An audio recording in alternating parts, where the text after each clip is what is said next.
Hi everyone, good evening guys. Welcome back to Unacademy NEET English channel. How are you all? My name is Tina and I'm your biology educator. And guys, as you can see, as you can see it on your screen. So guys, from this Sunday, that is tomorrow onwards, we are going to start with AIMT week, that is All India Mock Test Series. And this is going to go on for the whole week till Friday. Good evening, all of you. This is going to go on for this whole week till Friday. The timings would be exactly the same time as NEET. That is from 2 p.m. to 5 p.m. And you all have to enroll for this free test series and take these tests every day before going for the real NEET exam. Just take the idea of how you have to attempt, manage your time, learn those things, face the challenges during these mock tests, and then so that your real NEET exam goes smooth. Good evening, all of you. Yes, please. So quickly share this session with all of you guys. Today we are going to complete human physiology. It would have been done yesterday, but for some official reason, I had to cut it down. So good evening. And guys, the link is already pinned in the chat section. You can enroll for the mock test series by clicking on it. Good evening. Hi, everyone. Good evening, all of you. And guys, tomorrow we are going to have a very important session. We are going to discuss all the PYQs, especially of the last 5-6 years, since when the pattern has changed, the syllabus has been changing. So we are going to discuss all the PYQs tomorrow at 5:30. So I'll be completing class 11 today, and all the PYQs will be discussed tomorrow. Good evening, all of you. Shall we begin with the session? Shall we begin? Give me a thumbs up that you're all ready and we can start with the session here. Yes, please. PDFs will be. I'll share the physiology PDF today. Once the whole is done, I'll share the PDF. Is this clear? Cool. I hope Zimba, you have enrolled for the mock test series. If you have not, please do enroll and make sure you are taking those tests every day between 2 to 5. All right, guys, moving on to the yes. So yesterday we have completed till excretion. We have completed first three chapters of human physiology, and rest of the three chapters will be discussed today. So starting with movement and locomotion. Let me know, guys. Hi everyone. Hi everyone. So Kickstart is doing live. I think he's about to wind up. Then he'll be about to wind up. Don't worry. All right, guys. Moving on to the fourth chapter of human physiology, which is movement and locomotion. Let's start with the session now. All right, let's quickly revise. So movement and locomotion. Movement is a change in the position of the body, and locomotion is a movement of the whole body from one place to another. That is why NCERT has written one line. All locomotions are movements, but all movements are not locomotions. I hope this point is clear to all. Then all locomotions are movement, but not the vice versa. This is NCERT line. Now there are different types of the movements depending upon the structure used. So if organism is using pseudopodia, the kind of movement is known as amoeboid. And this amoeboid movement is not only seen in amoeba, hence the name, but in our body it is seen in case of macrophages. Similarly, ciliary movement is seen because of cilia, just like paramecium. And in our body, the ciliary movement is observed in your respiratory tract and your fallopian tubes for the movement of egg or the embryo towards the uterus, fallopian tubes. Then we have muscular movement is of course seen in muscles, and also we have flagellar movement. Flagellar movement is because of flagella, and the flagellar movement in case of humans is observed in sperm shows the flagellar movement. I hope these points are clear to all. Then moving on to the different so first unit of we are going to discuss this chapter in two parts, muscles and then the skeletal system. Let's first talk about the muscles. So muscle has these three properties. A muscle has these three properties. Number one, it shows excitability, means it can produce an impulse and it can conduct the impulse. Then second is contractibility, it can contract and then it can come back. So because it can regain its shape, it is known as elasticity. And extensibility means it can be extended also. So these are the four properties. And how do we remember? 3E plus C. 3E plus C, excitability, extensibility, and elasticity. And then we have contractibility. These are the four properties of muscles. We already know the different types of muscles are skeletal muscle, smooth muscle, and cardiac muscles. So skeletal muscles are striated in nature. That is why we call them striated also. They are voluntary. They are under your will. They are known as voluntary as well.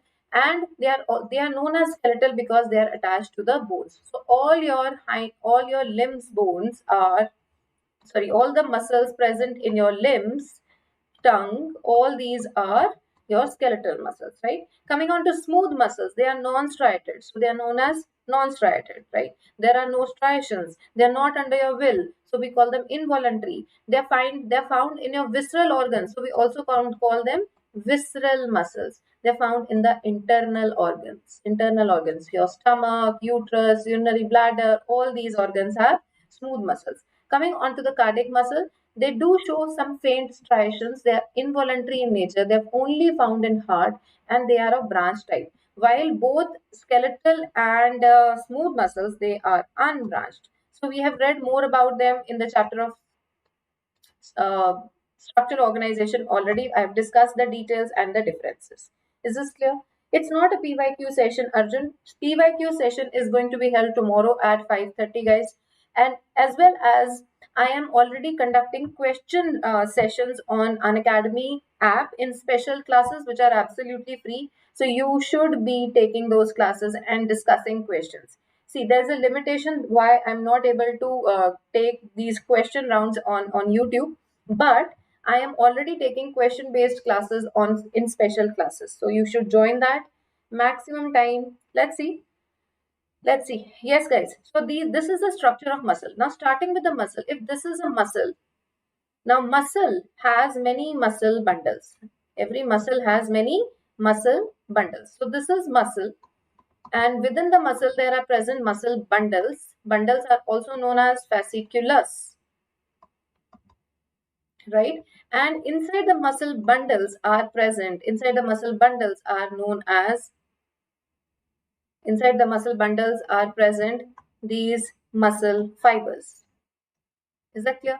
And within the muscle fibers are present myofibrils. Within the muscle fibers are present these myofibrils. Are these points clear? So this is the hierarchy. So muscle bundle, and then the muscle fibers. Muscle fiber is equivalent to the muscle cell.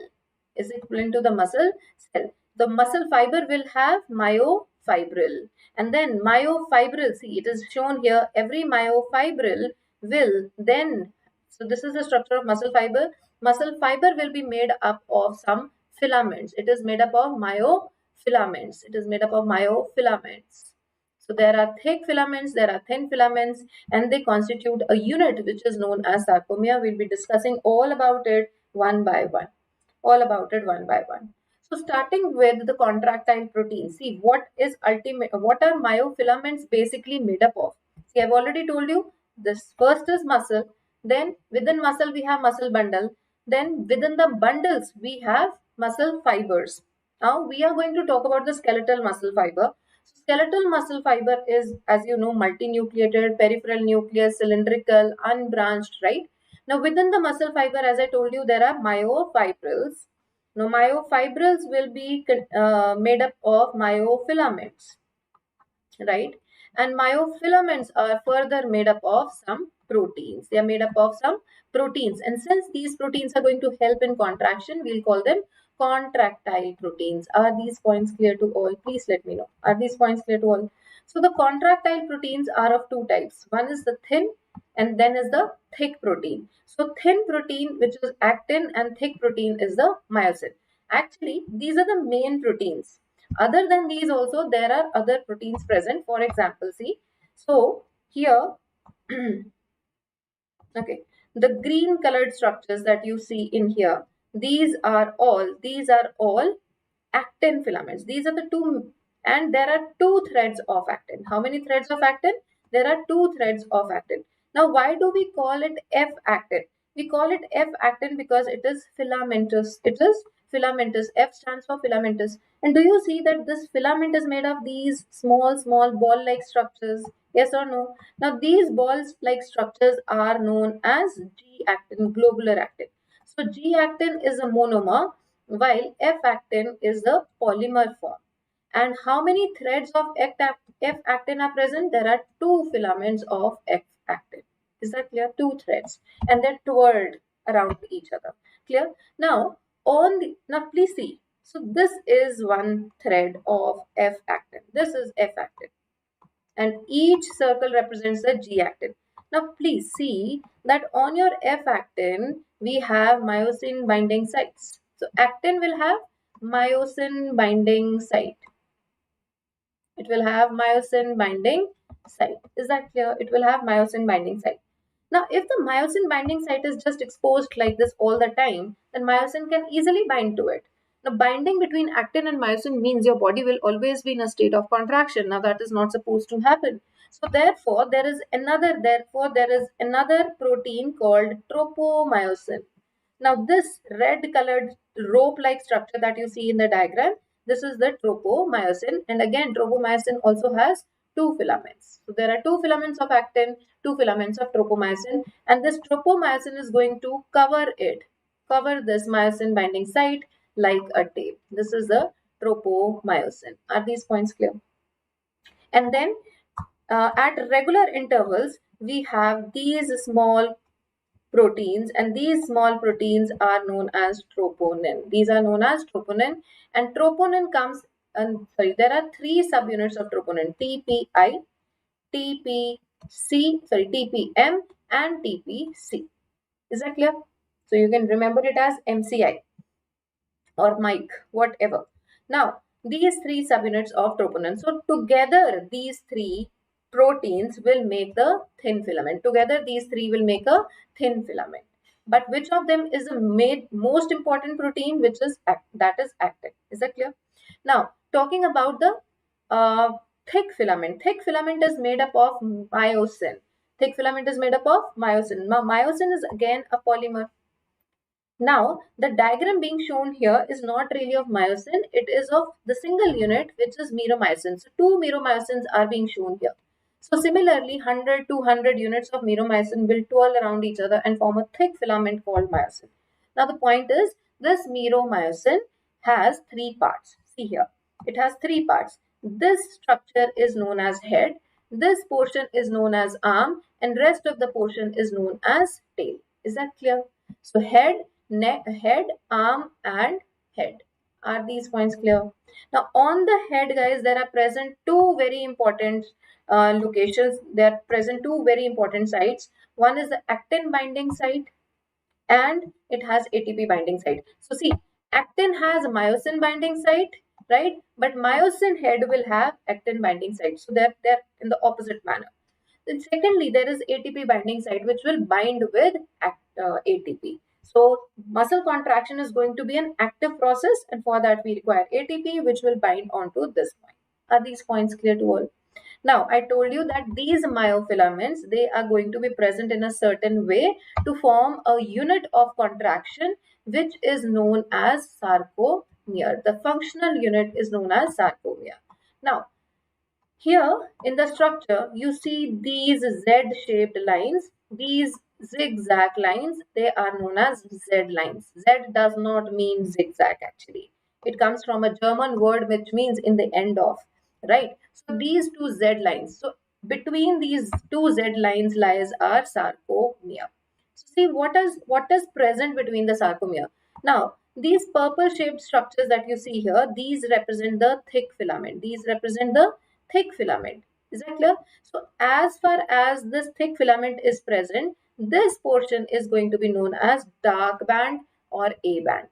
So the space till which thick filament is extended, this is known as the A band or the dark band, because it is so thick that light cannot penetrate through it, and they are lying one above the other. So thickness increases further.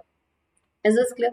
Then Surrounding the thick filament are present these thin filaments, which are further made up of, I told you, which are made up of three proteins, F-actin, tropomyosin, and troponin. So these are the thin filaments. Are these points clear? So see, there are many questions coming up from this structure. So dark band is extended till the myosin. It is extended as long or as far as myosin is present, right? But can we say that in dark band only myosin is present? No, because you do see that thin filaments are also overlapping in the peripheral region. So dark band will have thin filament as well as thick filament. So it is made up of thin as well as thick filament. Is that clear? Now the remaining portion of this uh, thin filament on the periphery of the dark band, this represents these two. These two represent the light band. So in light band, only thin filament is present. Only thin filament. Now the light band is being divided or bisected by the Z line. Z line is going to bisect. It is going to bisect the light band, or we can say I band. See, it's clearly written I band will have only or the light band will have actin only. Then A band is known as dark band, and it will have not just actin. Actually, it is more correct to say thin filament, while A band will have thin plus thick filament. Is this clear? It will have thin plus thick filament. And then what is this H zone? H zone is the central part. This central part where the thin filament is not present. This region where thin filament is not present. So it contains myosin only. So it is that region in the center. It is present in the center where thin filament is absent. Where thin filament is absent. Please let me know that all these points are clear. Thin filament is absent. Right? And right in the center of the H zone, we have this line known as M line. M line is in the center of H zone. Are these points clear to all? Please let me know. So this whole area between two Z lines, this is known as sarcomere. This is known as sarcomere. Now see, when the the contraction is going to occur at sarcomeric level. Now, basically, these thin and thick filaments are going to slide over each other. So that is why the theory which explains the movement or the sarcomeric contraction, it is known as sliding filament theory. We call it sliding filament theory. But remember, this is a PYQ, that in sliding filament theory, it is the thin filament. Thin filament will slide over, filament slides over thick filament. So remember, thick filament being fatter is not going to move. So this is how you remember. So thin filament slides over the thick filament. Is that clear? So now see, when the thin filament is going to move on the inner side, it moves in the inner side. So what happens? So the Z lines are going to come closer. So what are the changes that take place during sarcomeric contraction? See here. What are the changes that take place during sarcomeric contraction? Very, very important. Sarcomeric contraction and changes that happen in the structure. Wait. The changes. So Z lines come closer. Z lines closer. I band shortens. Even H band will shorten. H zone will shorten. Is that clear? One thing that is going to remain same is the I band. The length of I band remains same. It remains same.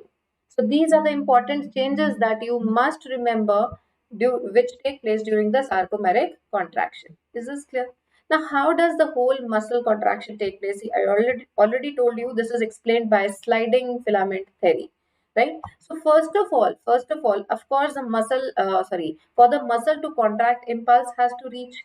Yes or no? So muscle must receive the nerve impulse. So see, nerve impulse reaches the muscle. Now this whole topic was in your PYQ, and you were asked arrange the steps in the correct order. So you must know how it proceeds. So first of all, nerve impulse reaches the muscle, and where exactly? At the neuromuscular junction. At the neuromuscular junction.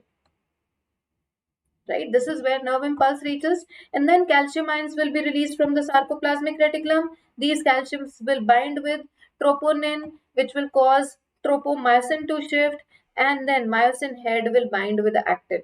Because myosin have to bind, so before that ATP hydrolysis took place, and myosin head binds with the actin very strongly, and this leads to the movement of actin on the inner side. So thin filaments slide inwards, and overall the sarcomere shortens. Are these points clear to you? Then moving on to the relaxation. Now the relaxation is as important. Okay, so for relaxation, the whole process has to go in the reverse manner. So the calcium ions which came out, which showed efflux from sarcoplasmic reticulum, now they need to be pumped back into the SER, that is the sarcoplasmic reticulum, which represents smooth endoplasmic reticulum. Is this clear? Calcium will be pumped back.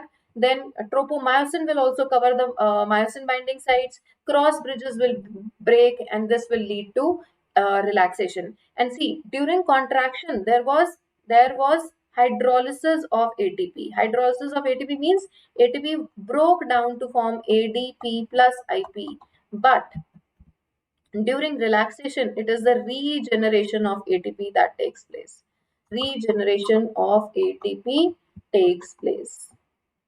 Are these points clear to everyone? Please let me know. So the role of ATP, it is required. It is required for cross bridge formation as well as for detachment and for pumping the calcium back. So these are the three places where ATP would be required. I hope these points are clear to you.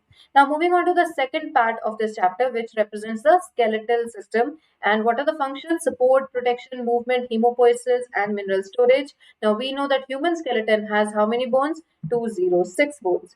Now overall 206 bones have been divided into two parts, that is the axial skeleton, which contains 80, and appendicular skeleton, which contains 126 bones. Now what all comes under the axial skeleton? What all comes under the axial skeleton? See here, it is a skull, then your hyoid bone. It is clearly mentioned in the new NCERT. Hyoid is not a part of skull, right? Then vertebral column, ribs, and sternum. These five parts represent your axial skeleton. Now, how many bones are present in each? Let's talk about that. Hyoid, single bone. Skull has overall 22 bones. Vertebral column has the backbone. It has 26 bones. Then we have ribs, 12 pairs, that is 24, and sternum represents 21. Please tell me that these points are clear. Please tell me these points are clear to all. Right? While appendicular skeleton has 126 bones, out of which 120 bones are present in your limbs, and only 6 bones are present in the girdles. Are these points clear? Are these points clear to all? Please let me know. Good evening.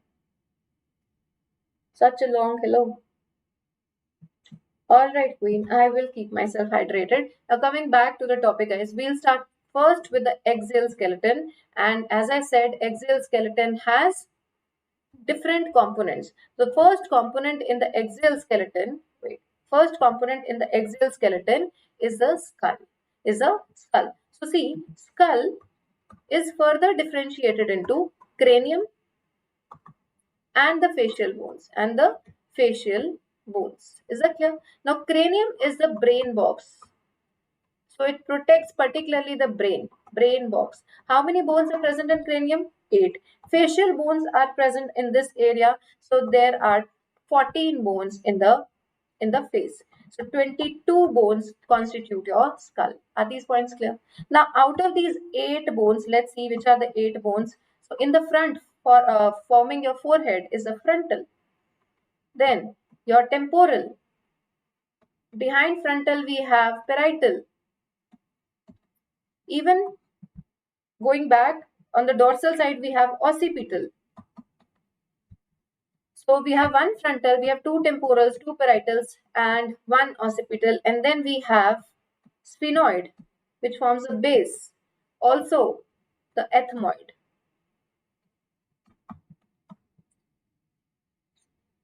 Is that clear? So So this is how your 8 bones, these are your 8 bones which constitute the brain box. They are going to protect your brain. Are these points clear? Now see the labelings here in the diagrams. You should be able to label them. So see, in the front we have frontal bone. This is your frontal bone. Behind frontal we have parietal. Then within which the ears are lodged. This is your temporal bone forming, and then your occipital bone and forming the base of the bone, base of the brain are formed by these two bones, sphenoid and ethmoid. I hope these points are clear to all. Please tell me. Are these points clear? And then rest of the labelings that you see in the diagram, they are all your facial bones. Although not all of them have been shown here, but you should be able to label them in case a question comes. And then here, hyoid bone. This is not a part of skull or your facial bone. So hyoid bone is at the base of the tongue. Is this clear? Is this point clear? So that's how we have 22 bones present in your skull. Talking about the hyoid, I told you it is a single bone which is not articulated with any other bone and not even a part of skull. And then coming on to the vertebral column, your vertebral column is made up of 26 small bones known as vertebrae. And they are divided into 5 regions, which are neck region called cervical, then upper thorax is the thoracic, then we have lumbar, then sacral and coccygeal. So sacral has 5 bones fused to form one, and then coccygeal has 4 bones fused to form one. So what is the formula? It is C7, T12, L5, S5 fused. So 5 fused means putting it in brackets, and then coccygeal again 4 fused. You'll count it as one. Are these points clear? So this is the vertebral formula for humans. But remember, the cervical region of most of the mammals will have 7 bones. So this 7 number remains almost constant in most of the mammals. So this is a mammalian feature. This is a mammalian feature. Please tell me these points are clear to everyone. Coming on to the rib cage, 12 pairs or 24. Now these 12 pairs have been differentiated into 3 regions. We call them true ribs, false ribs and floating ribs. So 1 to 7 pair. First 7 pair are the true ribs because they are directly attached to the sternum. Directly attached to sternum, right? While false ribs are not directly attached to the sternum, instead they are attached to the 7th rib. See, this is 8th, this is 9th and this is 10th. These are not directly attached to the sternum. These will first be attached to the cartilage of 7th vertebra. Are you getting these points? Yes, please. Wait, I'll mention it again. Yes. So this is the 8th, this is the 9th and this is the 10th, right? So these are going to be attached to the, they will attach to the cartilage of the 7th vertebra first and then indirectly attached to the sternum. That is why we call them vertebrochondral. Chondra word is for cartilage. These are vertebrochondral. While true ribs are known as vertebro sternal because they were directly attached to the sternum. And then floating ribs, they are just known as vertebral ribs because they are not attached to anything in the ventral area. They are floating. Are these points clear? So can you see the labelings here? These are the ribs, this is a vertebral column, and then we have sternum here. The sternum is also one flat dagger-shaped bone. Dagger-shaped bone. Sternum is of course not a part of rib cage. Is this point clear? Then talking about your limbs. So that completes your axial skeleton. Now coming on to the appendicular skeleton. In appendicular skeleton, guys, we have limbs and girdles. So pectoral girdle is also known as the shoulder girdle. Shoulder girdle. While hip girdle, hip girdle is known as the pelvic girdle. So hip girdle is with which your hind limbs will be attached. Hind limbs attached to the body through pelvic girdle, and then your forelimbs are attached to the body via pectoral girdle. Now each pectoral girdle is made up of one clavicle and one scapula. So I'm talking about one girdle. Okay, one shoulder girdle has one clavicle which is called the collarbone, and then scapula is a triangular shaped bone which represents your shoulder blade, which is a shoulder blade. Are these points clear? While one pelvic girdle will have one pelvic bone, and each pelvic bone will be further made up of three bones: ilium, ischium, and pubis. So coxal bone is formed by the fusion of these three bones: ilium, ischium, and pubis. Now all the three bones are fused together to form this one coxal bone. Are these points clear? And the point of attachment, point of fusion of these three bones is known as acetabulum. It is known as acetabulum. I hope all these points are clear to everyone. Please let me know. I hope all the points are clear. Yes, please. Video is lagging a little bit. Uh, Let me see. Let me see. I hope everything goes fine now. Okay. Moving on to the limb bones now. Let's check out the limb bones.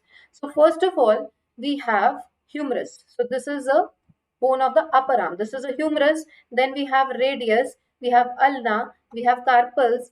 Carpals are present in Carpals are present in your wrist. Then in your palm, we have metacarpals and phalanges in your fingers. So one humerus, one radius, one ulna, five carpals, how many? We have eight carpals, we have five metacarpals, and we have 14 phalanges. We have 14 phalanges. Now, do you see this is the scapula? Now, in the scapula, we have this cavity in which the head of the humerus is going to fit into.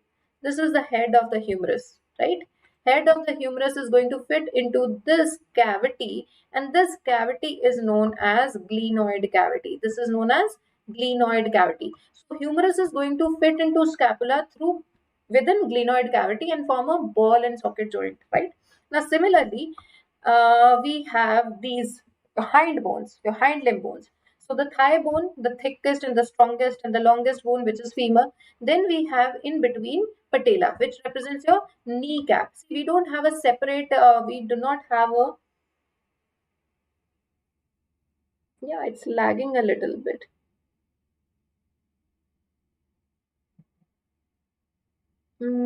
Maybe.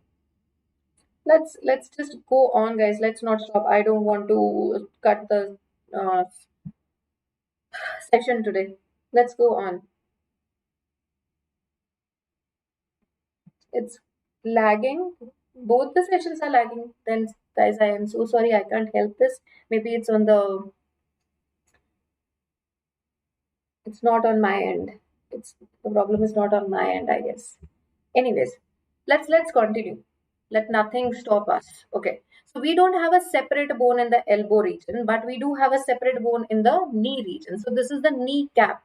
And then we have tibia, we have fibula, we have tarsals. Tarsals are in the ankle region, metatarsals in the sole, and then the phalanges. So one femur, one kneecap, one tibia, one fibula. We have seven tarsals now, five metatarsals, and 14 phalanges. Are these points clear?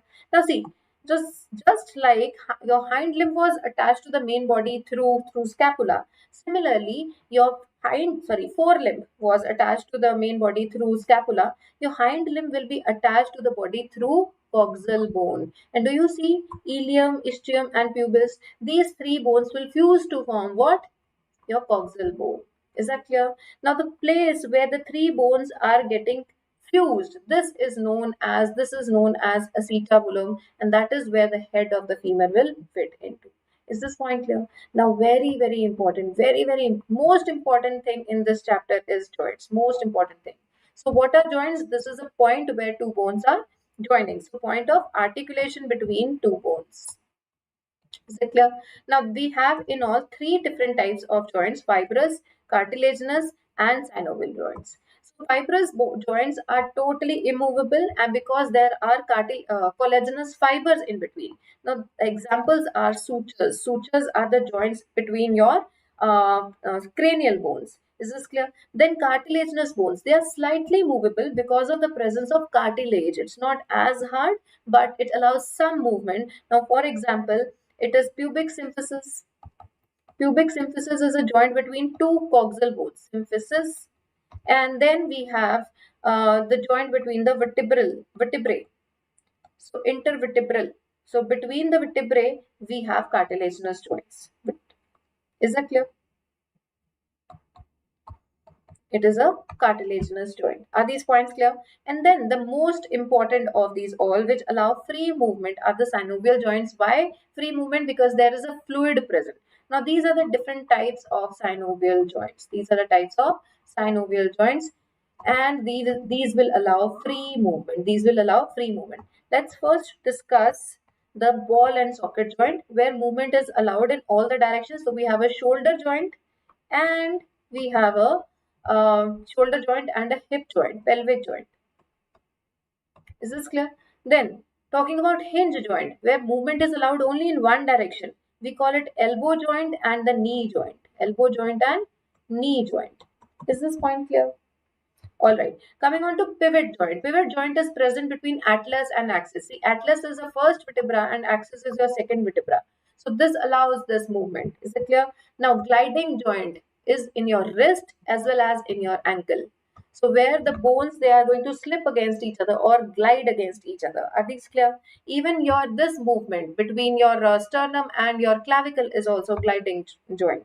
Then coming on to the saddle joint, which is seen in thumb. So the movement of thumb, that is between the carpal and metacarpal of thumb, represents saddle joint. Is this point clear? Please let me know that these joints are clear to you all. The examples are super important, and you will get some or the other question on joints every year.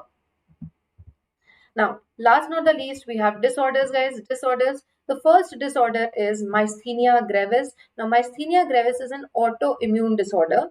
Now, in this myasthenia gravis, basically the antibodies are going to destroy your acetylcholine receptors. Acetylcholine receptors. Now, if the receptors will be damaged, your muscle will fail to receive any message for muscle contraction. So, if muscle will not contract, it will lead to paralysis. So, failure of contraction will be known as paralysis and eventually muscle weakness as well.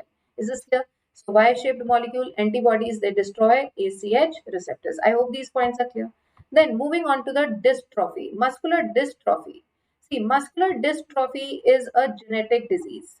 It is a genetic disorder in which a protein called dystrophin is not produced. It's a genetic disorder. So genes are responsible for the formation of proteins. So the protein known as dystrophin, it is one of the largest proteins in our body. So dystrophin not produced. So if the protein is not present, muscle will again not move. It will not contract. It will cause paralysis and degeneration eventually. This is clear. Then coming on to arthritis. We all are very familiar with this term. Arthritis is inflammation of joints. Is this clear? And osteoporosis. Arthritis can be of different types. Let me tell you more about arthritis. So we have osteoarthritis, which is due to old age. Due to old age. We have rheumatoid arthritis. Rheumatoid arthritis is again an autoimmune disease. Is this clear? And then we have gouty arthritis. Gout. We simply call it gout. Now this is a metabolic disorder. Metabolic disorder in which there is accumulation of uric acid. Uric acid accumulation occurs in your joints. Is this clear?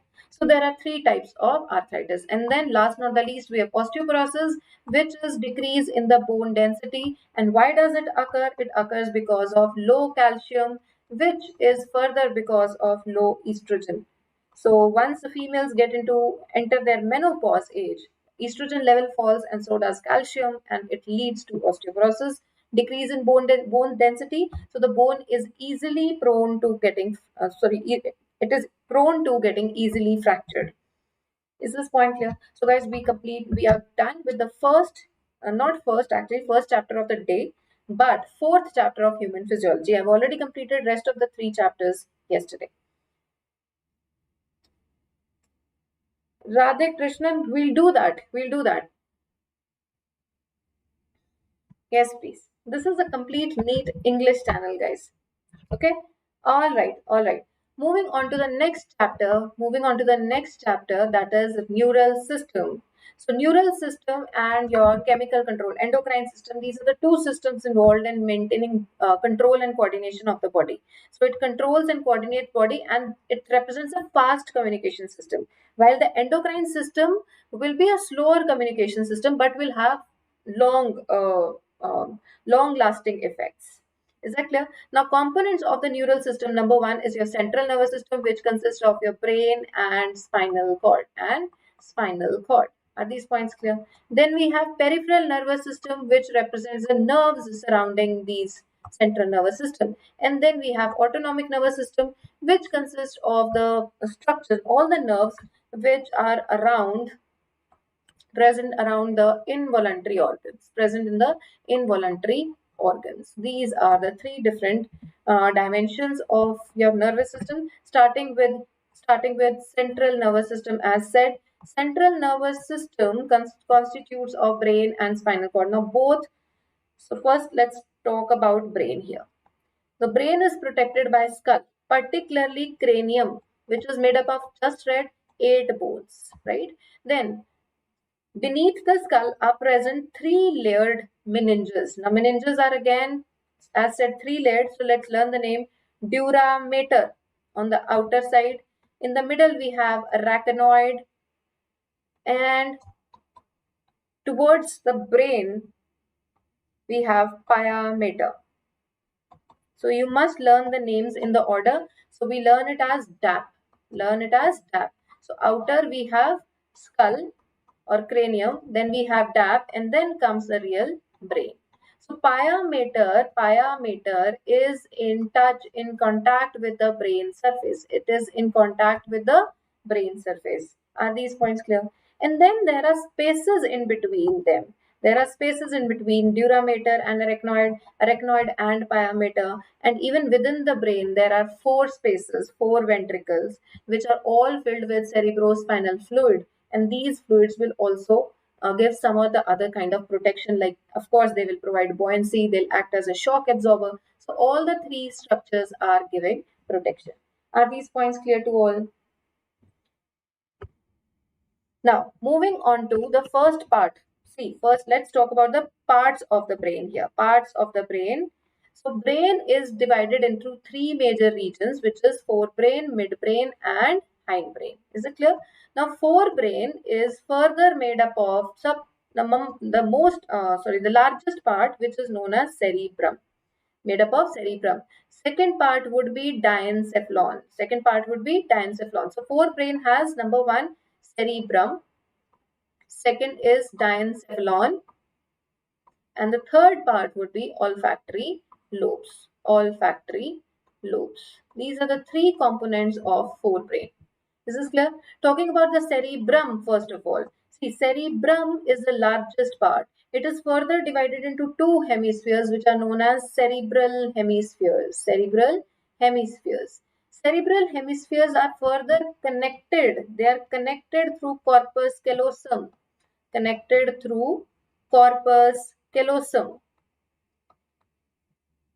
Is this clear? They're connected through corpus callosum, and you see this corpus callosum here.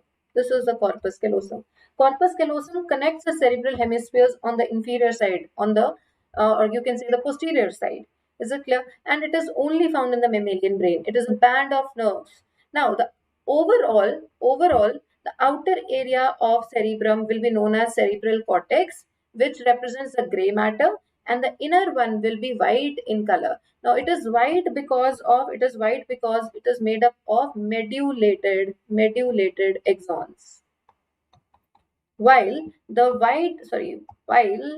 this gray matter is made up of non-medulated axons, non-medulated or myelinated, you can say, axons, plus cell body plus dendrites.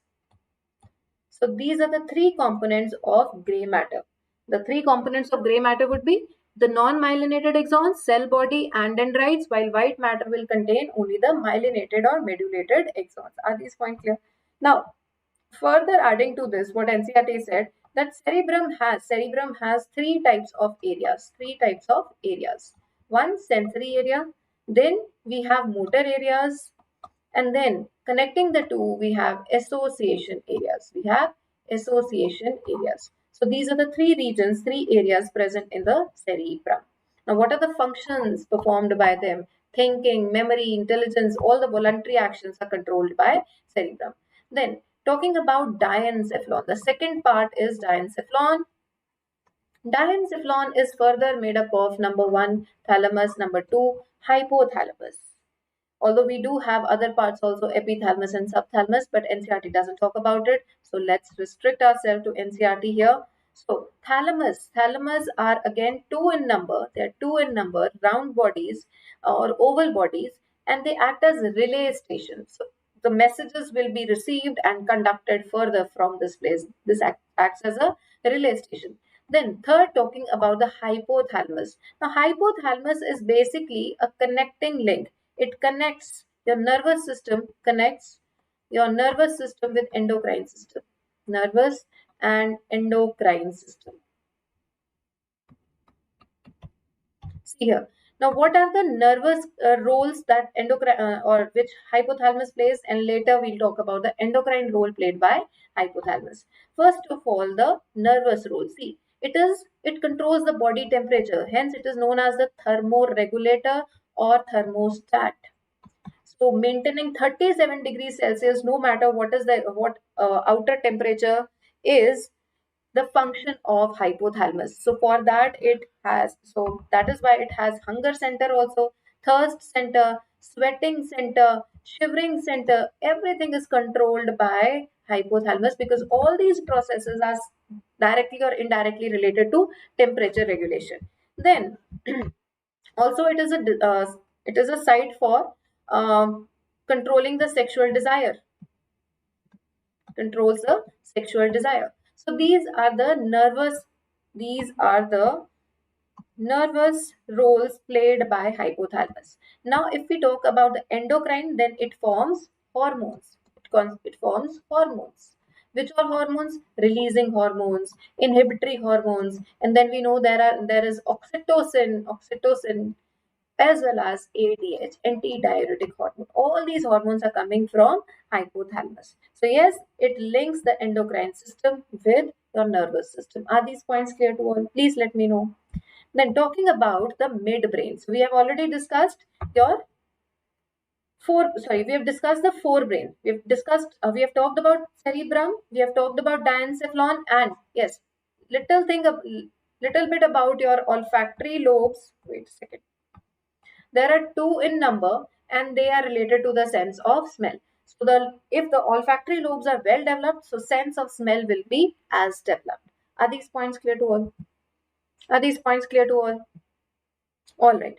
Moving on to midbrain. Now, guys, midbrain is surrounded by your forebrain completely. It connects forebrain and hindbrain.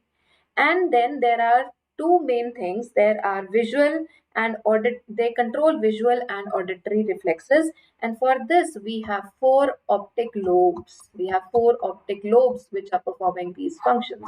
These optic lobes are also known as corpora quadrigemina. They are also known as corpora quadrigemina. Now, these are present on the dorsal side. They are present on the dorsal side. What about the ventral side? Now, on the ventral side, guys, there are cerebral peduncles. Which again, just like thalamus, they will act as a relay center. They will connect different parts of the brain. Please let me know these points are clear to all. Please let me know. Yes, guys. Are these points clear to all? Are these points clear to everyone? All right. Moving on to the third part, the hind part, and therefore the name itself is hindbrain. There are three components of hindbrain. One is cerebellum, second is pons, varoli, and third is medulla oblongata. Is this clear? Now, starting with cerebellum, then pons, moving on to pons, and then medulla oblongata. Let's discuss it one by one.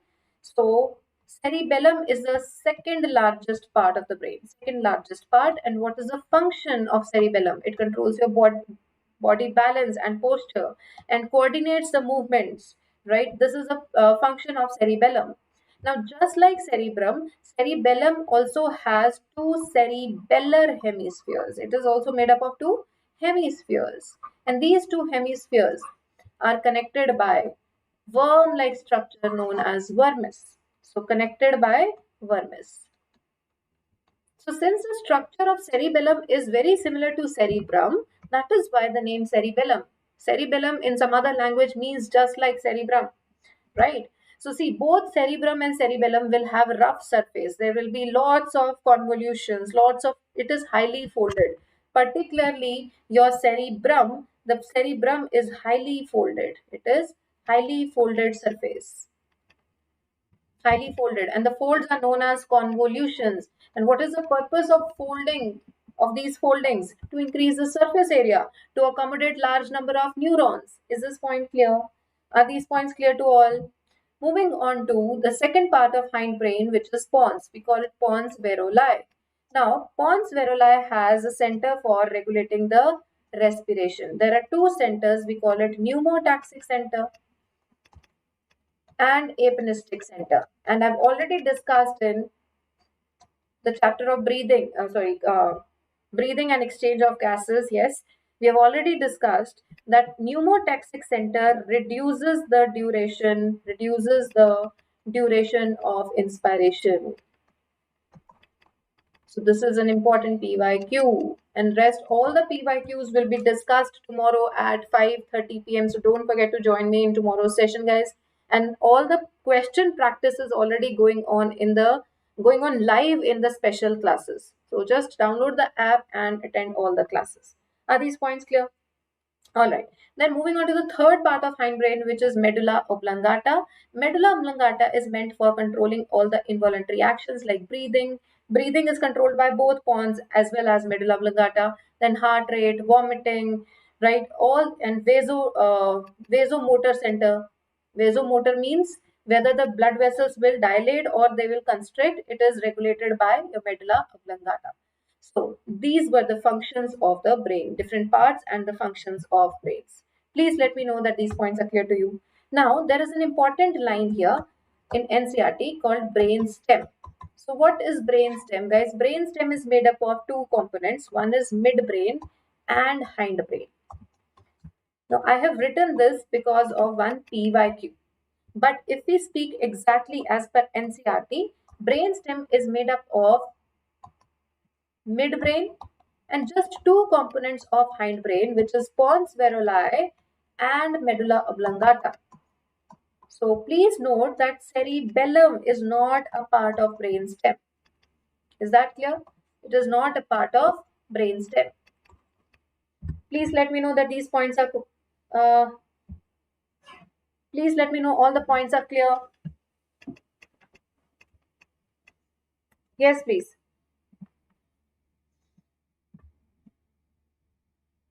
What happened, Yuvraj?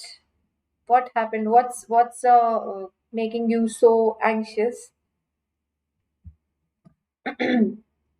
Which diagram? Which diagram have I made here? There's no, you don't need any glimpse of any diagram. I've not made any diagram here.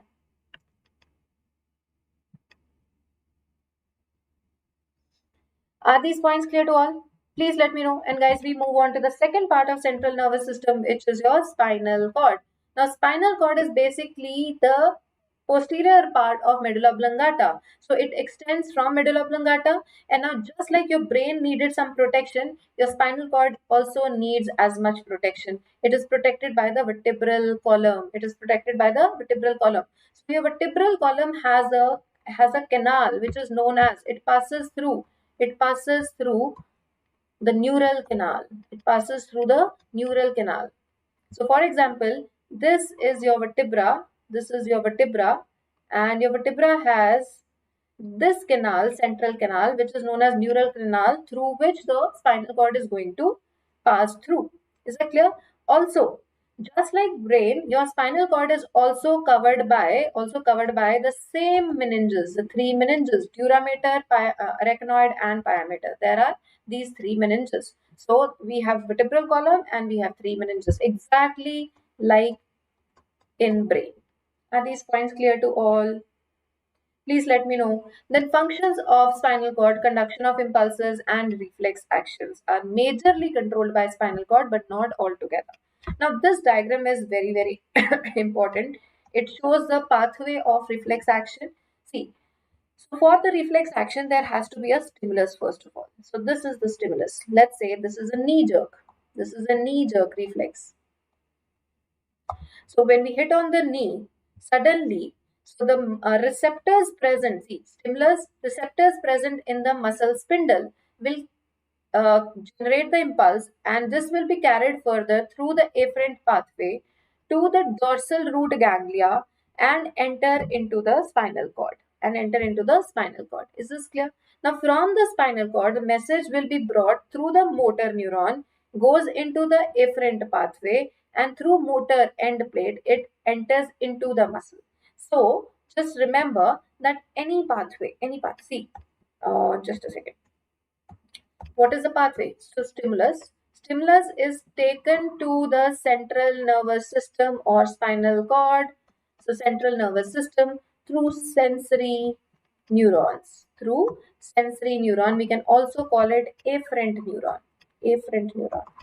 Is that clear? So stimulus is received by receptor. So from the receptor is going to arise the sensory neuron, and sensory neuron is going to take it to the central nervous system. Now, within the central nervous system are present some relay neurons, or we call them connector neurons or interneurons. Now, these connector neurons or associative neurons, they are going to pass on the signal to the motor neuron, also known as efferent neuron. Clear? And this motor neuron, it reaches the effector, and effector is going to produce the response. So do you see the order? First stimulus, then receptor, then we have sensory neuron, followed by connector neurons in the central nervous system, right? Then we have motor neurons, then effector, and then the response. But see the labeling given in this diagram. This is a particular knee jerk response, knee jerk reflex, which is controlled by your spinal cord. Now, if we see, the spinal cord is being represented here. This is the spinal cord.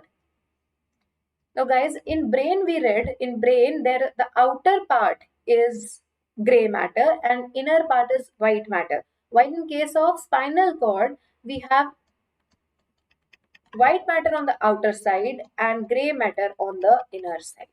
These are very, very important.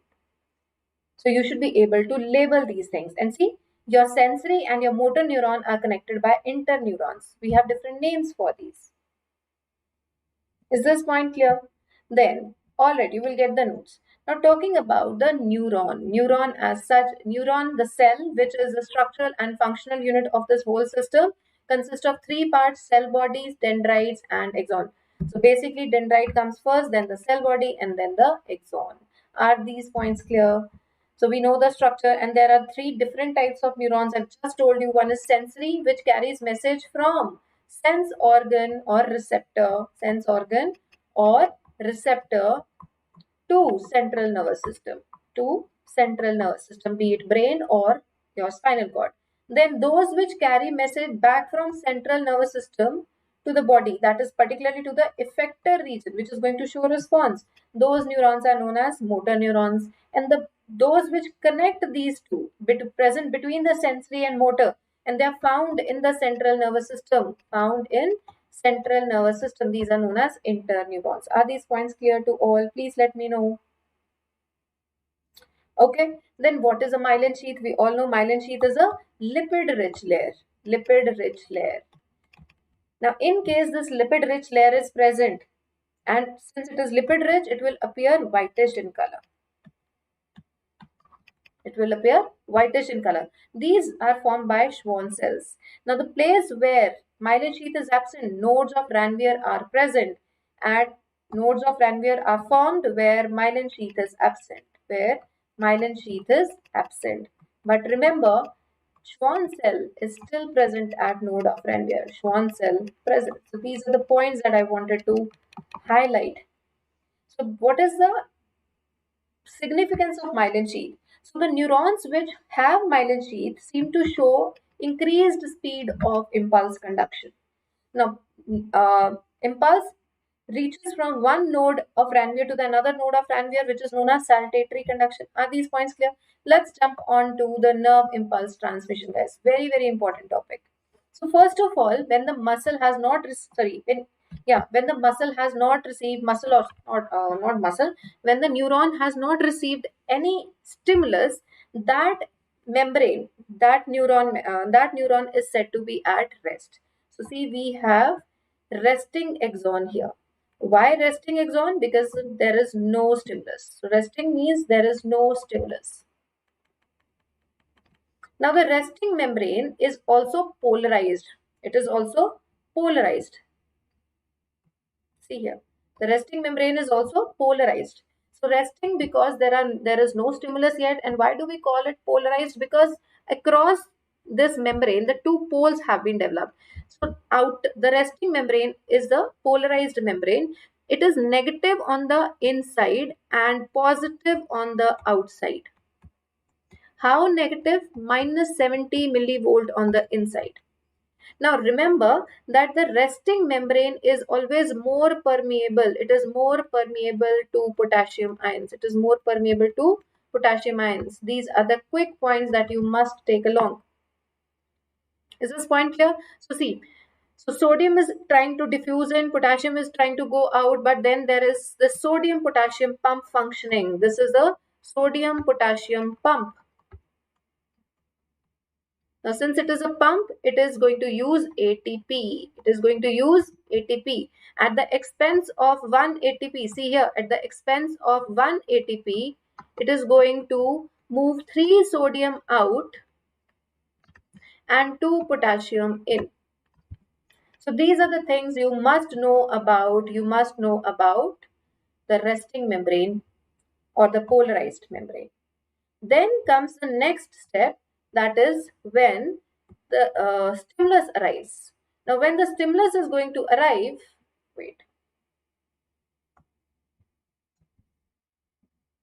Now the arrival of stimulus will generate the action potential. So what exactly happens? Now the polarized membrane, there were two poles developed across the membrane. Inside of the membrane was negative, outside of the membrane was positive.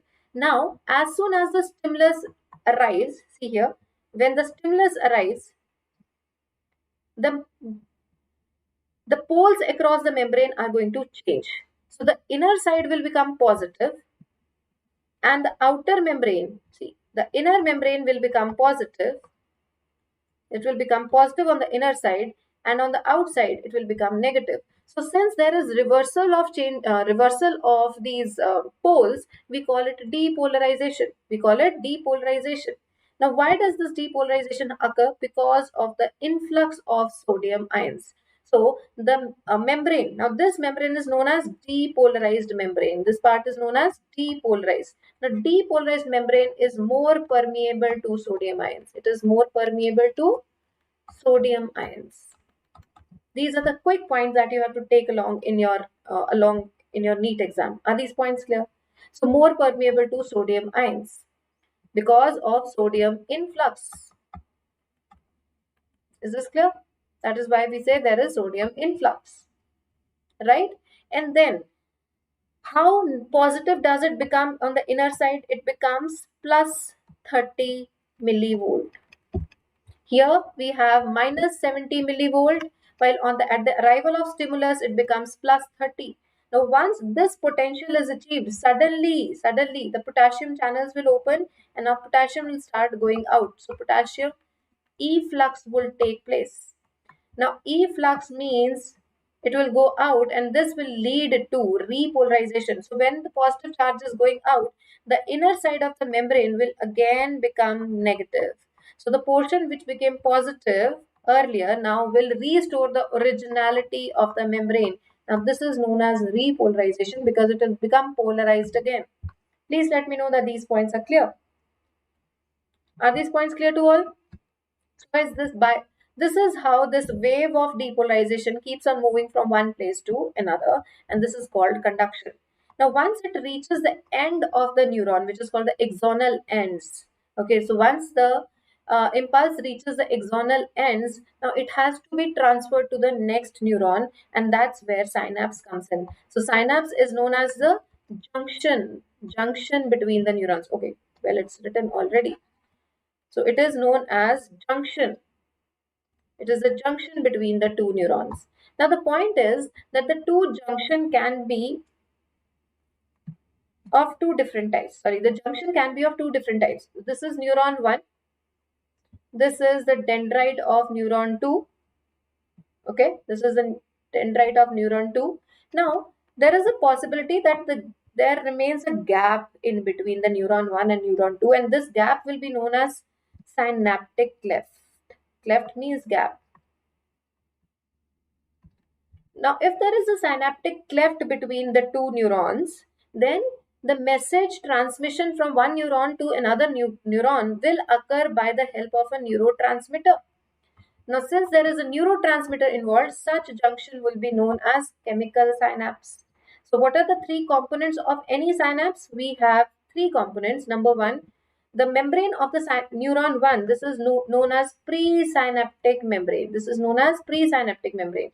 Membrane of the neuron 2 will be known as postsynaptic membrane, while there is a gap in between which is called the synaptic cleft. So three components are presynaptic, then postsynaptic, and the synaptic cleft in between the two.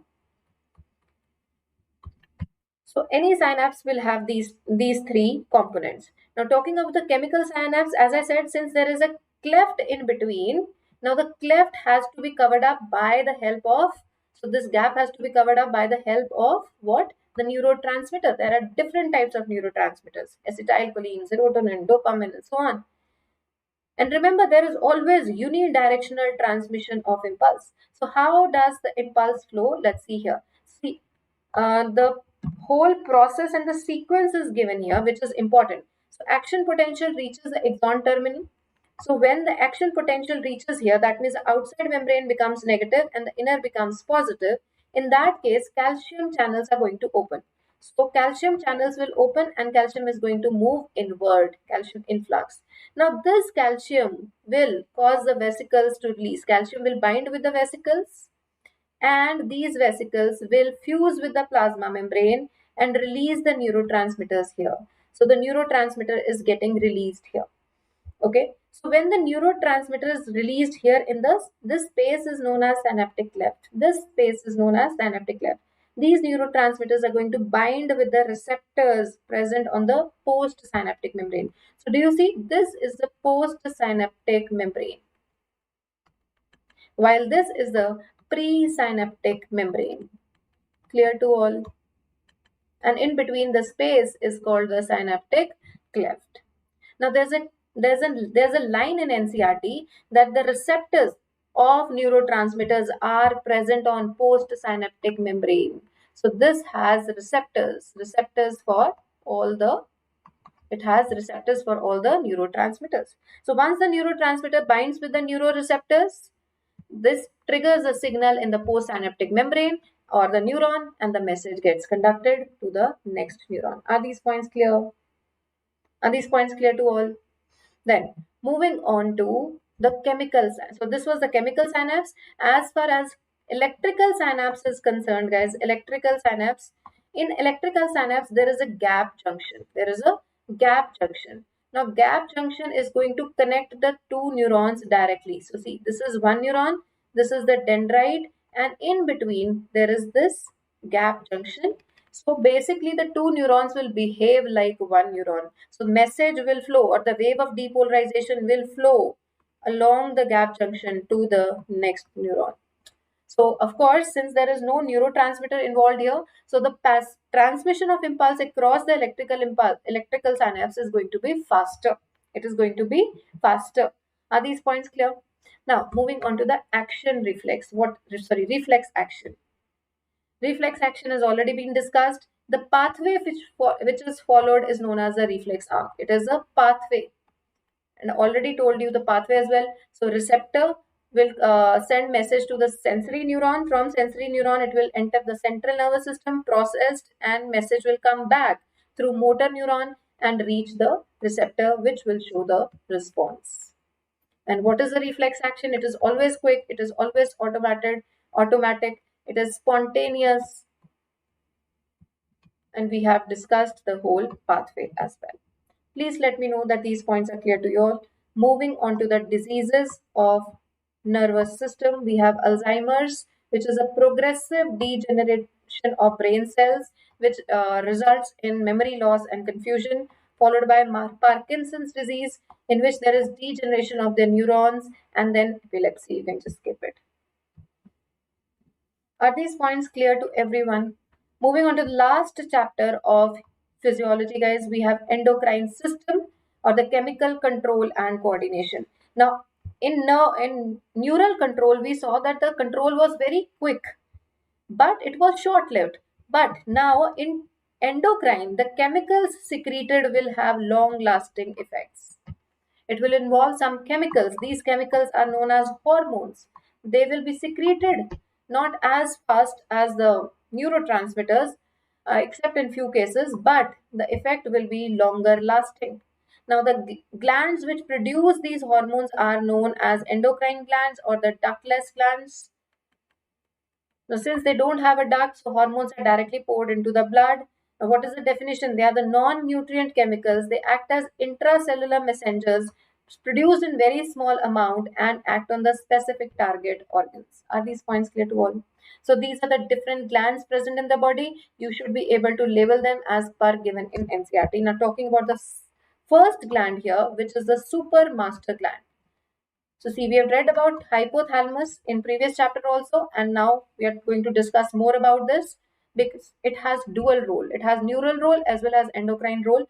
Super master gland. So master gland is pituitary, while hypothalamus is a super master gland. It's going to control the whole body through pituitary. It controls the master gland. So it produces some neurohormones like releasing hormones and inhibitory hormones, and both these hormones are going to control the pituitary gland, and particularly which part? Anterior pituitary. Is this clear? It is going to control the anterior pituitary. Now, how does these hormones reach the anterior pituitary? So there is a special circulatory system which is known as portal circulation, right? So we have hypophyseal portal circulation. Hypophysis is the term for pituitary. Hypophyseal portal circulation, which carries releasing hormones and inhibitory hormones to the anterior pituitary. So here the portal circulation comes in very handy. Are these points clear? Please let me know. And then comes on your, Then we have another two hormones of hypothalamus, which is oxytocin and ADH. So the oxytocin is known as the birth hormone because it is going to cause contractions of myometrium or the uterus. Also, it is known as the milk releasing hormone. Milk releasing hormone. Both these functions will be done by oxytocin. Then we have ADH, or we also call it vasopressin. So as the name says, it is going to press the vessel. So it is a vasoconstrictor. So since it is a vasoconstrictor, it will have important role in increasing the blood pressure. Second, the other name for vasopressin is antidiuretic hormone. So it's going to cause reabsorption of water. We've read about it in yesterday's lecture in RAS mechanism. Causes reabsorption of water from DCT and CT. Are these points clear? Right? Now basically these two hormones are produced by hypothalamus. See, these are produced by hypothalamus but not directly released by hypothalamus. They will be produced by hypothalamus and stored in the posterior pituitary. So posterior pituitary is going to store these two hormones, stores ADH and oxytocin. So when needed, the message will be sent to posterior pituitary to release them. So posterior pituitary stores and releases these two hormones. Is that clear? Then, as we know, posterior pituitary is a master gland. It is present at the base of the brain and present in a special cavity known as sella turcica. Sella turcica. It is a depression in sphenoid bone. So there's a depression, there's a cavity formed in the sphenoid bone. That cavity is known as sella turcica, and that's where this posterior pituitary is lodged into. Is this clear? Now, pituitary is divided into two regions, anterior and posterior. Anterior also known as adenohypophysis, further divided into pars distalis. Hello?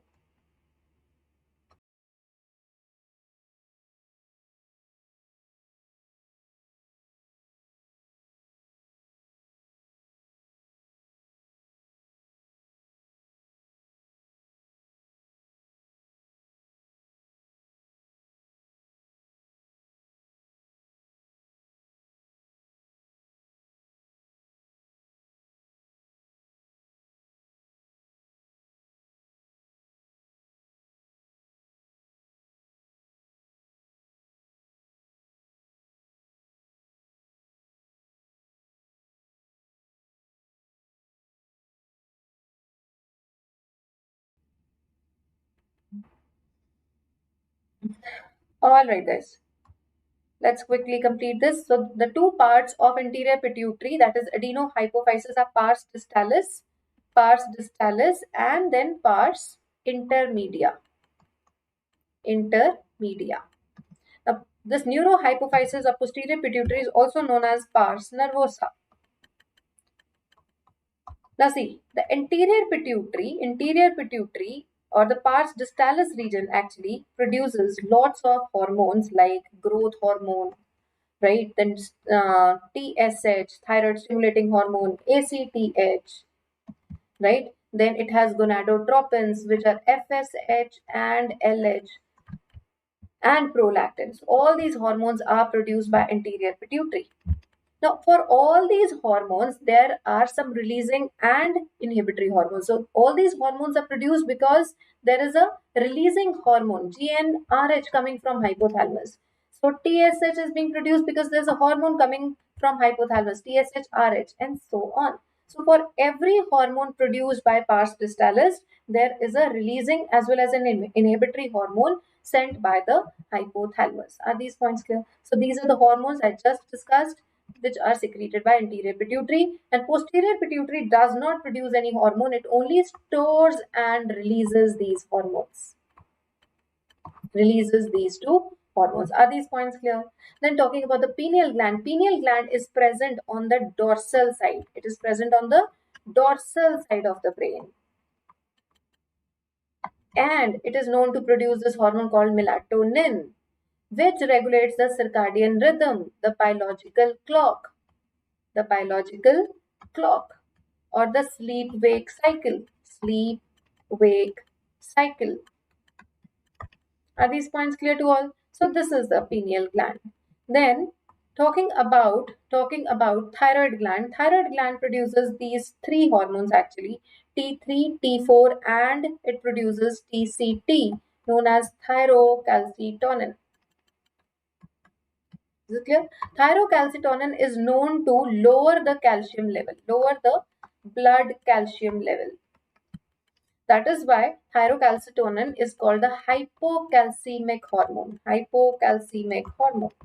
While there is an antagonistic also found later on, we'll talk about it. The other, this is the first hormone. The second and the third hormone produced by thyroid gland is T3 and T4. T4 has 4 atoms of iodine, and this triiodine has 3 atoms of iodine. Both are interconvertible, and both these hormones, T3 and T, so T3 is particularly known as thyroxine actually.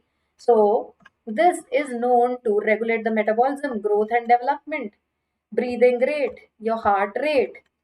Is that clear? Overall temperature regulation, heat production, energy production, all these are things controlled by your thyroxine. And to produce these two hormones, thyroxine, because they contain atoms of iodine, we need iodine. If iodine is not present, thyroxine will not be produced. Is this clear? We'll talk about the disorders in one go. Then coming on to parathyroid gland. Parathyroid gland is going to secrete a parathormone. Now, where is parathyroid gland present? So, see, if this is your this is your thyroid gland, a butterfly-shaped gland. So, on the dorsal side, in the four corners, these are your parathyroid glands. These are your parathyroid glands, and they also regulate the calcium balance, but just in the opposite manner. So, like TCT was lowering the blood calcium, this is going to increase the blood calcium. This is going to increase the blood calcium level. Is this clear? So that is why we call it hypercalcemic. So we have just read the first antagonistic pair of hormones. So one is TCT, another is PTH. They are both antagonistic. Please let me know that these points are clear to you all. Please let me know these points are clear to all. Then coming on to thymus. So thymus, as we know, thymus is a very small gland, bilobed gland present between your sternum and your heart. So it secretes thymosin. And thymosin is important for the differentiation of lymphocytes. So it develops your immunity. And with age, thymus goes on degenerating. This gland will degenerate with age, leading to reduced immunity. Degenerates with age, leading to reduced immunity. Are these points clear, everyone? Please let me know. Are these points clear to all? Then moving on to the adrenal gland. Now, adrenal gland is present above kidney. Remember this now. So it is present above kidney. So NCERT has already corrected. So it is not on the anterior side. It is present on the superior side, above. It is on the superior side. Is this point clear? Superior to each kidney. Now, this adrenal is a triangular shaped gland present just above the kidney, like this. So outer region will be known as cortex, inner region will be known as medulla. Now both the regions are going to secrete hormones, but different hormones. So adrenal medulla, see, adrenal cortex and medulla are going to secrete different hormones. Cortex will secrete, all the hormones of cortex are known as corticoids, while all the hormones by medulla are known as catecholamines.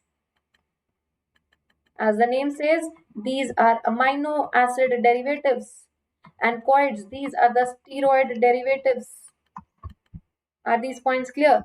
So the cortex is divided into three different regions, and so all the three different regions are going to produce different types of hormones also. Is this clear? So we have adrenal cortex is divided into zona glomerulosa. Zona glomerulosa. This zona glomerulosa will produce mineralocorticoids, and the most important mineralocorticoid is aldosterone. Then we have zona fasciculata. This middle zone, fasciculata, will produce glucocorticoids, while the innermost area, that is zona reticularis, is known to produce some androgens. Is this clear? So mineralocorticoids, see here. So mineralocorticoid name itself says it is going to regulate the mineral metabolism, and particularly the sodium reabsorption. It will cause sodium reabsorption from where? In DCT and CT. Glucocorticoids is going to regulate the carbohydrate metabolism. The most important glucocorticoid is cortisol. We also call it stress hormone. We also call it a stress hormone. It leads to fat accumulation, prepares your body for stress. It reduces your immunity also, immunosuppressant in nature. Are these points clear? While the zona reticularis secretes some androgens and produces secondary sexual characters in males. secondary sexual characters are developed by androgens. Are these points clear to all? Now moving on to just a second. So this was the cortex hormones. These are the medullary hormones now. Medullary hormones are collectively known as catecholamines, or we call them emergency hormones. They are of two types, adrenaline and noradrenaline.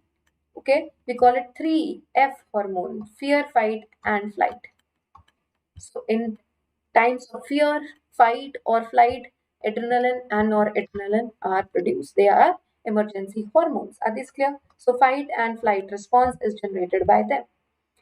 Then we have another gland which is basically heterocrine in nature. Why? Because it has both endocrine and exocrine parts. Now the endocrine part, endocrine as well as exocrine. Exocrine part is going to produce pancreatic juice, which is not in your syllabus anymore. But 99% part of pancreas is exocrine. Only 1% part is endocrine, and that part is known as aisles of Langerhans. That part is known as aisles of Langerhans. Are these points clear? Now, aisles of Langerhans have many types of cells, but the two most important cells are alpha and beta. Alpha is going to produce glucagon, and then beta is going to produce insulin. Glucagon is going to increase the blood sugar level. It is going to increase the blood sugar level. So we call glucagon as hyperglycemic hormone. It is hyperglycemic hormone. While insulin is going to reduce the blood sugar level. So we call insulin as hypoglycemic in nature. Is this clear? Now both of them, they are going to regulate the blood sugar level, but in the opposite way. So here we have another pair of antagonistic hormone, that is insulin and glucagon. Is it clear? Now I want to bring to your notice here, adrenaline and noradrenaline together are emergency hormones, and they work in tandem with sympathetic nervous system. They work with sympathetic autonomic nervous system. Is it clear? So adrenaline and noradrenaline are not antagonistic to each other. Remember. So if somebody asks you what is the antagonistic hormone to adrenaline, that is acetylcholine, ACH. These are antagonistic to each other. Please note down. Please note down. Is that clear? All right, guys. Then moving on to gonads. So gonads are represented by testes and ovaries, right? Testes are going to produce testosterone. Ovaries are going to produce estrogen and progesterone. Testosterone is going to control sperm production and male characters, spermatogenesis and male characters, while these two are going to control the female reproductive system, overall the oogenesis and the feminine structures. Oogenesis and development of feminine characters. Are these points clear? Last not the least is the mechanism of hormone type. Now before we talk about the hormone action, you should know that hormones can be divided into four different categories. Four categories on the basis of the chemical nature. Four categories. See, first of all, we have amino acid derivatives. Amino acid derivatives. Then we have protein derivatives, protein or peptide derivatives. Then steroid derivatives. And we have iodinated hormones, iodine containing hormones. Is it clear? Is this point clear? Now let's quickly see how to remember. Iodine containing, very easy, T3 and T4.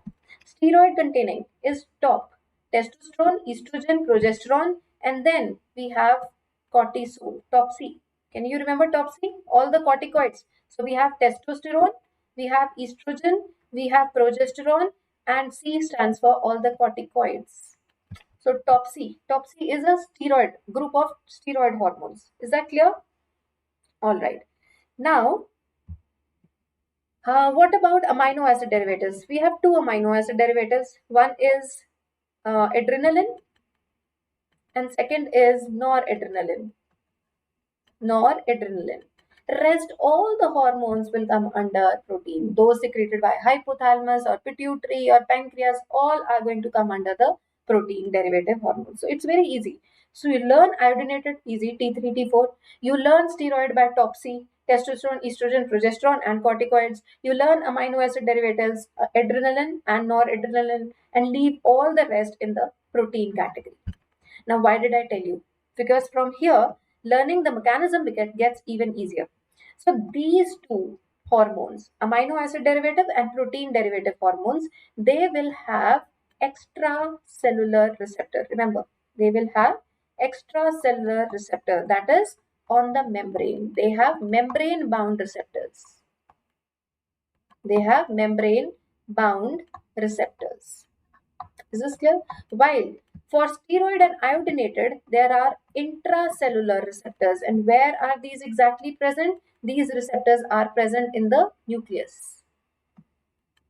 The receptors are present in the nucleus. Are you getting that? Now see, if the point to be noted, if the receptors are extracellular or membrane bound, then the message which has to be carried within the cell needs some second messengers. So for these, we need second messengers like calcium, like IP3, right? Like CAM.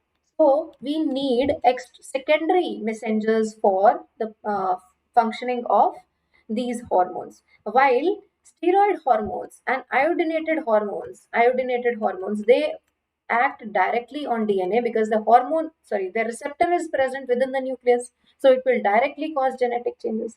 Are you getting these points clear? So guys, now quickly, let's see the disorders related to these hormones. So as far as growth hormone is concerned, see, hypersecretion in the child will lead to gigantism. But if this hypersecretion occurs in adult, it leads to acromegaly, which is gorilla-like appearance. Gorilla-like appearance and can be fatal, can lead to death. But hyposecretion will lead to dwarfism. Is that clear? Now, talking about the thyroid hormones. Now, if thyroxine is in low secretion, hypothyroidism, in child it will lead to cretinism. In adult, it will lead to myxedema. Then, if it is because of iodine deficiency, it will lead to goiter, right?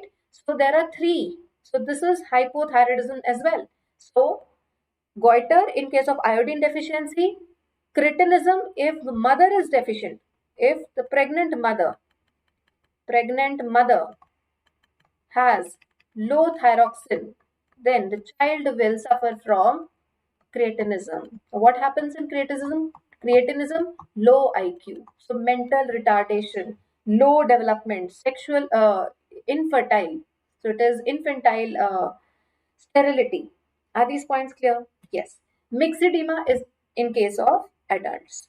Hyperthyroidism will lead to Graves' disease, also known as exophthalmic goiter. Exophthalmic goiter. Now, it is known as exophthalmic goiter because of protruding eyeballs. X means out, ophtha means balls. So, protruding eyeballs is a characteristic feature. Are these points clear to everyone?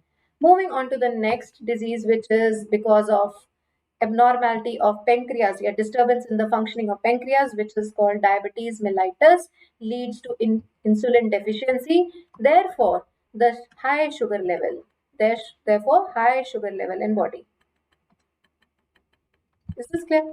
And then we have ADH. ADH deficiency means there will be excessive urination, excessive loss of water, excessive urination or loss of water, and eventually what is it going to lead to? It will lead to dehydration, super dehydration. Now excessive urination will lead so ADH is meant for reabsorption. If there is no ADH or deficiency will cause excessive urination, loss of water, dehydration, super thirst. Person is always thirsty, severe thirst. So all these are termed as diabetes insipidus. All these symptoms are termed as diabetes insipidus. So guys, with this, we complete our human physiology. Tomorrow at 5:30, I am going to discuss all the PYQs. Now, please don't forget. Don't forget. See, from 2 to 5, you will have this AIMT, All India Mock Test. So we are going to conduct these mock tests every day, starting tomorrow till Friday. and 5:30 I will meet you with PYQs. So those of you who want to discuss more questions, practice more questions, can join me in my special classes. Today also I'm going to conduct a special class at 10. So don't forget to join that and join